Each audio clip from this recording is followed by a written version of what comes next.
At first glance, you would question why such a superb and seemingly intact tank was abandoned in the Normandy countryside. It is only when you look closer do you realise that the tank has been penetrated on the right side of the turret, and the missing rubber from the tracks shows clear evidence of burning. This is the sad story of number 15 Sherman M4A2, named Keren, that sits just south of Argentan in Normandy. Keren, built in January of 1943 at the Fisher Tank Arsenal in America, serial number 8844, that belonged to the 1st Company of the 501st Fighting Tanks Regiment that was part of the French 2nd Armoured Division.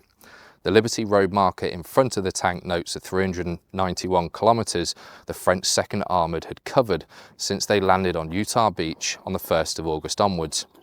On the 12th of August, it was part of a column of French tanks that were making their way towards Oncouche, when at around 3:30 p.m. they were engaged by German armour. One round penetrated the right side of the turret, transforming the Sherman into a 31-ton steel coffin for 3 of its crew members: the tank commander, loader and gunner. The driver and bow gunner survived and managed to escape. They would survive the war, and both requested to have their ashes placed at the tank upon their deaths. The tank would brew up, burning most of the rubber from its tracks and road wheels.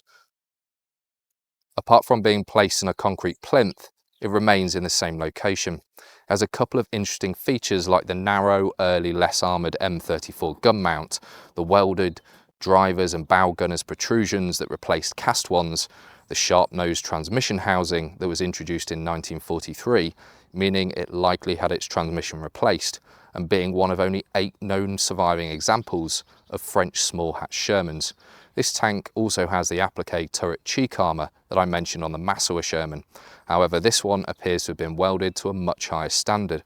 The side plates, however, were not, evidenced by the complete lack of their existence, caused yet again by subpar, non-continuous tack welds that eventually resulted in them falling off, or being stolen for one reason or another, possibly to fit to another tank, or for scrap, or to add to someone's collection. The turret plates also fit better than the ones on the Massawa Sherman because this is an earlier turret, without the thicker armour protecting the weakness near the traversing gear. Please see my other videos about the rare French Shermans in this area.